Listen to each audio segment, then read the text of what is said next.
ముఖ్యమంత్రి నీవు గల్లీ స్థాయి నాయకుడు అనేది మళ్ళీ ఒకసారి రుజువు చేసుకున్నావు. నిజమే, మాకు రాదా భాష?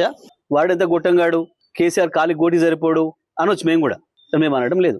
నువ్వు రండవు, నువ్వు కొజ్జవని కూడా అనొచ్చు, మేము అనడం లేదు. మాకు విజ్ఞత ఉంది. నీకు కేవలం అది ఒక్క భాష వచ్చు కావచ్చు, మాకు అన్ని భాషలు వచ్చు, అన్ని అన్ని అన్ని పద్ధతుల్లో మాట్లాడవచ్చు, విజ్ఞతతో మాట్లాడవచ్చు. ఒకవేళ నువ్వు దాంట్లోనే పోటీ పెట్టుకుందాం అనుకుంటే అది కూడా మాట్లాడవచ్చు. ఎందుకు వస్తుంది? రండలు మాట్లాడే భాష అది.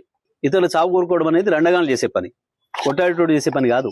ఒకటి దంతుంటే ఇంకోడు కింద పడి బొర్రెటోడు మాట్లాడే మాటలు అవి, శాపనార్థాలు పెట్టే మాటలు. ఎప్పుడు నీ పెరన్నట్టు ముట్టుకోలేదే కేసీఆర్? నీది కంపు నోరని తెలుసు, నీది మురికాలో కంటే అధ్వానమైన నోరని సంగతి కూడా తెలుసు. నువ్వు కేసీఆర్ స్థాయి కాదు, ఆ విషయం మొదలు గుర్తుపెట్టుకోను. ఏదో తంతే పొరపడ్డాడన్న సామెతతోని అది నిజమైన పద్ధతుల్లో వచ్చి కాసేపటికి పదవిలో పడి ఉండొచ్చు నువ్వు, కానీ నీది ఆ స్థాయి కాదని మరోసారి నిరూపించుకున్నావు.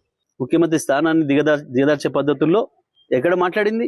ఎవడన్నా ఎన్నికైనా కొత్త సర్పంచ్లకు చెప్తే కదా, నువ్వు డెడికేటెడ్గా పనిచేయండి, అందరు కలుపుకొని పనిచేయండి, ప్రజలు మీకు ఇచ్చిన బాధ్యతలను పూర్తిగా నెరవేర్చండి, మీ విజయం సాధించండి అని చెప్పొస్తారు ఎవరైనా. నీ చెత్తవాగుడితోని వచ్చిన వాళ్ళ బ్రెయిన్ జడగొట్టి ఏం సమాచారం తీసుకుపోయారు, వాళ్ళు ఏం మోసుకపోయారు నీ దగ్గర నుంచి మెసేజ్?